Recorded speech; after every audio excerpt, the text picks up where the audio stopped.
What's going on, guys? Welcome back to the channel.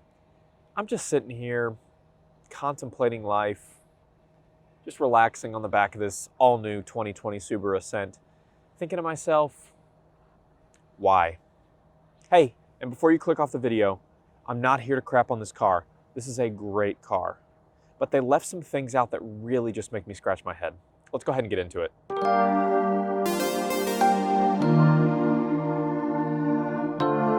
I've got a touring trim in the crystal white pearl. Now it retails for about 45 grand.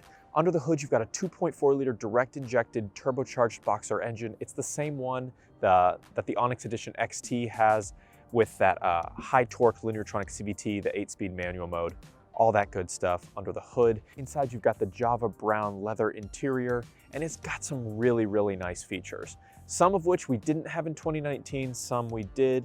Some of these new additions we've seen on other 2020 models, but I just don't understand why at this price point, the highest, the most expensive Subaru you can buy does not have everything that we see on some of the less expensive vehicles, especially at the top trim level. So the things we do have that come straight from other 2020 models that we've already seen are that 180-degree front-facing camera, which appears on the little screen up top in the center console. You have standard eyesight driver assist, which we've seen now on every 2020 we've looked at, the Legacy, the Outback, the Forester so far, and I think we've got Imprezas coming too. I know we have some 2020s, we just don't have them on the lot yet. Don't know if those have standard eyesight driver assist, but if they do, I'll put it at the bottom of the screen here. But some of the things we're missing are just really head-scratching to me, and that's why I kind of had the goofy intro of the video. I understand standard eyesight. I understand having the 180-degree camera. I don't understand why we still don't have the wave to open on the rear gate. That is just really confusing to me. I don't understand why we don't have the driver focus traction mitigation system with the driver profiles built into it. We've had it for 2 years now on the Forester, and they didn't bring it to the most expensive Subaru you can buy. And I think one where most families would actually be able to take advantage of this, because this is a 3-row vehicle. It's a family car. So you'd probably have multiple drivers in this car. That's just my thinking on that. Don't know why they didn't throw that in.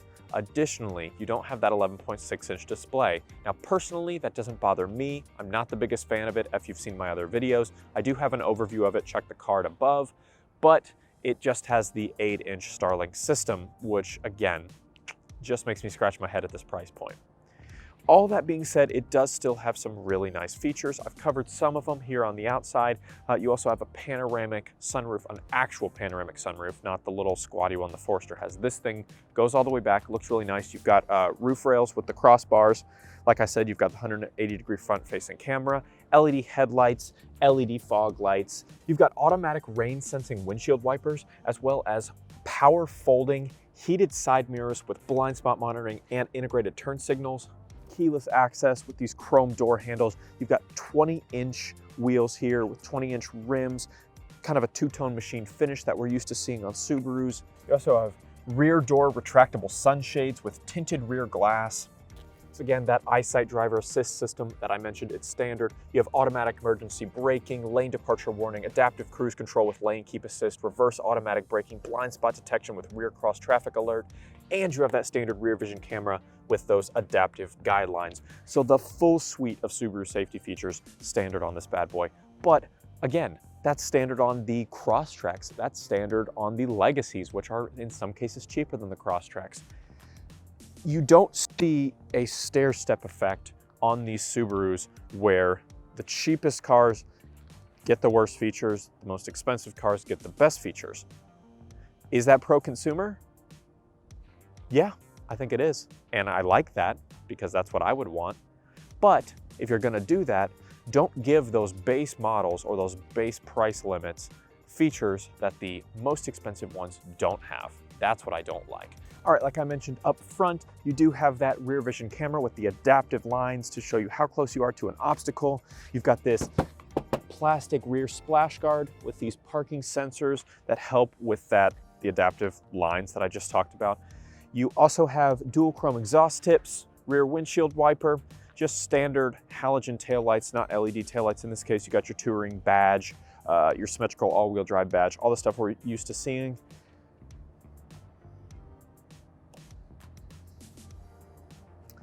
Come on, guys, add it. It's so simple. I love the feature. It's so much easier than trying to do the leg kick thing that some cars have. I don't ever like that. It's unless, one case where I like it, calling out Chevys. Chevy will put a little bow tie light on the ground to tell you exactly where to put your foot. Every manufacturer should do that because it's all just, oh, more on the left, more on the right. Just give me a place to put it. I don't like the kicking mechanism at all. Now the waving thing, it's not technically hands-free, but it's just way easier. You just walk right up to it, give it a little one of these numbers. You could even do it with your arm if you're carrying bags or something. Just put it in there. It can't be that hard. You have vehicles much less expensive that have it, and you do not have it here on the Touring. So the only ways to open this rear gate, if I can find the key in my pocket, are with the key fob. So hold that down. It'll beep a couple times, it'll open up for you. You can obviously open it with these buttons, or close it with these buttons, I should say. Easy close, that will lock it when the key fob goes out of range, and then just your standard close. You can also adjust the height inside the cabin, so it's kind of set really low actually right now. I think you can go ahead and jack that up if you need it to open a little wider, or if you have a low clearance garage or something of the like, you can lower that down a little bit. Also, you do have a trailering assist system built in, and you have 5,000 pounds of towing capacity here on this 2.4 liter turbocharged boxer engine. So all those are great features, but come on, Subi, give me the wave to open feature. Let's go ahead and hop inside the cabin. All right, guys, welcome inside the cabin. First thing you'll notice, as always, the display here, just your traditional 8-inch Starlink system, not the 11.6-inch display that we've seen on a few other 2020s. This system here is actually my preferred display, my preferred system. I love the just normal horizontal layout. Not a big fan of the vertical usage case that they implemented. This one has all the standard stuff, obviously plus navigation since it is a higher trim. You've got your phone Bluetooth connection. You've got your navigation system, which is powered by TomTom. You have the My Subaru connection. You have media controls, so you've got a CD player here, USB, Bluetooth, all that kind of stuff can be played via that menu. Apple CarPlay, Pandora, Android Auto, AHA. You've got the Subaru Starlink app and the Sirius XM Travel Link. You've got your car settings, and then of course, like I mentioned, you have Apple CarPlay. So there is the Apple CarPlay system here. You can do your navigation, all that kind of stuff, play your music, do your messages, all that good stuff. And then you've got your radio tab on a different page, which is obviously fully customizable. You can go ahead and press and hold, and that will give you the ability to drag and drop if you want to switch icons around. So you can customize it to your liking, all that good stuff right there. Additionally, you've got your rear view camera, and that will give you your colored level markers telling you how close you are to an obstacle, and will give you, with those rear parking sensors, it will let you know when something is approaching. So all that good stuff right there on the rear camera system and on the 8-inch display, which is choice in my opinion. Now, moving on over to the steering wheel, you've got a leather-wrapped heated steering wheel, very traditional Subaru layout. I love the layout of their steering wheel. It's very simple, easy to understand. You've got the multiple displays, so you've got the little 4.2-inch-ish display up there, and then a horizontal display up top. I actually like the layout here in the Ascent better than some of the smaller cars because they have to cram all the controls for all the different systems onto the steering wheel, whereas this one has controls for one display here, and then you've got controls for this display up here, which just makes a lot more sense in my opinion. So on the steering wheel, heated option right here, you've got your controls here for this display on the bottom left of the steering wheel. You've got your phone buttons, you've got your voice assistant button. You can change your audio source, volume up and down here right on the steering wheel, right at your fingertip. I love that. I have that in my Crosstrek. You've got your adaptive cruise control settings here. So if you turn that on, you can set how far away you want your car to detect another vehicle. You've got your lane keep assist, all that good stuff. Surprisingly, no lane centering button here on the Ascent. You've got that on the 2020 Outback, you've got that on the 2020 Forester and the 2020 Legacy, not here on the Ascent. Now, something you do not have on any of those cars I just mentioned, other than the 2020 Ascent, is the rear view mirror camera. Now, this is a two-part camera or a two-part mirror here. So you've got your traditional mirror here with auto dimming. You've got your universal home link buttons here. You've got a compass there in the top corner, and it can just act as a normal mirror here. Oh, there's a menu system too. I found the menu system. Also, there's a little switch here. If you go ahead and pull that switch, boom, it turns into an actual rear view camera, essentially. It's a little more zoomed in than I prefer. You can use these buttons here and change the display. So you can make the adjustments. You can turn the brightness down. You can move the camera up, move it down, and you can move it side to side to get a better angle, and you can tilt it a little bit if you're off axis, but I can't really see too many uses for that. But you do have all that customization right there at your fingertips. So that is the rear view mirror camera. Unfortunately, it is only available here on the Touring. You're not gonna get it on any other Subaru models, not the Outback, not the Forester, not the Legacy yet. Now, in the same vein, you are not going to get the driver focus distraction mitigation system here on the Ascent. Blows my mind, but you do not have it here. Normally you'd have a little bar with the infrared sensors and all that good stuff up top there. You'd be able to control it from that screen right there.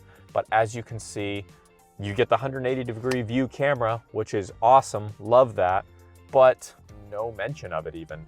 You've got weather controls up, or weather viewing up here. You've got miles per gallon, that kind of good stuff. You can see your eyesight systems. You can see what angle your vehicle's at, tire pressure, all the safety systems, which is all good and fine, great information, but no driver focus distraction mitigation system. Bummer. More importantly to me, no profiles with the automatic switching feature that the infrared sensors give you. Now you do still have two custom driver profiles that you can press, and they will move your seat around and adjust it to your liking, which is fine. I'm not opposed to it. I like having that at least, but I really like to be able to get in the car, it scan my face, and just go, automatically switch my seats. Fortunately, that is not here in the car. Now, moving on over, you do have all those controls down here on your bottom left that give you access to the trunk height memory, all that good stuff. You've got your paddle shifters here for that 8-speed manual mode, normal, just windshield wiper controls, and you have LEDs up top that will do your front automatic braking and front like braking warning or assist. Now, as far as like designs inside the cabin, like I said, you have that exclusive to the Touring trim Java brown leather interior with kind of this, it's almost like three-tone. You've kind of got this beige, tan, ivory colored, I'd call it ivory, leather with this almost like a gray accent stitching. And then you've got this soft touch, dark gray leather that kind of goes around the dash up top here and kind of runs on the door panels as well. So it's very interesting, eye-catching. It stands out. You've kind of got these little, I don't even know what to call them, pockets almost, where you can like put stuff. You can put like cords or change your phones. If you're riding around, you want somewhere to put your phone, you could put it there. Now, down on the center console, you've got a 12-volt outlet, 2 USB-A ports on aux port. You have the X mode control, your auto vehicle hold control, and then you've got kind of this faux wood and chrome design. And you also have this satin running down. There's a lot of different colors and finishes going on just on the center console alone here. Black, satin, chrome, faux wood, black rubber, all kinds of stuff like that. The shift knob here for the Lineartronic CVT, it's leather wrapped. It's more of like a soft touch plastic really, but I guess they'd call it leather wrapped. And then you've got an electronic parking brake, and all that is enclosed with this satin ring around it basically. Normal cup holders, you don't have those little tabs like you have on the Forester or the Legacy. So you have tri-zone climate control. You've got driver's side, passenger side, and then rear climate control as well. And the rear climate control has its own panel, so you can control it all right there, but you can also turn that on and off and control the rear climate from up front if you don't want your kids messing with it. Now you have, again, those Java brown leather seats that have a heated option and a ventilated option on both the driver and the passenger. The drivers are 10-way power with memory and thigh support, which I love thigh support, it's the best. And the passenger is just a 4-way power adjustable seat. Now, as I mentioned earlier, this is a 3-row Subaru, so you have the option to have a bench seat in the middle row and a bench seat in the back row, and then the 2 front seats, obviously giving you 8, or you can switch that to a 7-seat and have a bench in the 3rd row and then captain's chairs in the 2nd row. This specific trim has those captain's chairs, so the rear seats are heated and you have that rear climate control panel, 2 USB-A ports, and a 120-volt outlet, so you can plug in like a tablet or a laptop or something like that if you want to charge it that way. Now, unfortunately, the 3rd row bench does not have heated seats, but you do have some USB ports back there, and you also have 19 cup holders in this car. I made a little joke video about that last year when the 2019 Ascent came out, but that's right, 19 cup holders here inside. Now you have a 14-speaker Harman Kardon with Quantum Logic sound system inside this cabin. And you can see these speakers everywhere. They're everywhere I turn, I see them under the seats, I see them in the back seats. It's everywhere. You're gonna get plenty of good music and good sound in this cabin. And that is pretty much every little thing here inside the cabin. Let's go ahead and hop back outside. All right, guys, and that is pretty much everything here on the 2020 Subaru Ascent. Now, like I mentioned earlier, this is an excellent family car. You've got great space, great towing capacity, you've got great comfort features inside the cabin. There's just a few things that I just can't wrap my head around. Mentioned them already, but real quickly again, you've got that forward-facing camera, you've got eyesight, you've got a rear camera, but you don't have some of the more family-centric features, being driver-focused distraction mitigation, great for new drivers, great for driver profiles for a multi-family setup or a multi-driver inside the family setup. You don't have that wave to open feature, so when you're loading and unloading, whether it be soccer gear, groceries, moving boxes, any of that kind of stuff, you lacking that altogether, which I just can't understand. And you also don't have that 11.6-inch display. Doesn't bother me, but I'm not the target demographic for this car, and for a family that may need navigation, might need a full screen map, might want something that's a little bit easier to see from different parts of the cabin, maybe they would like an 11.6-inch display. And I just don't see why they don't throw it in there. But again, just like with the Forester, maybe we'll see that in 2021.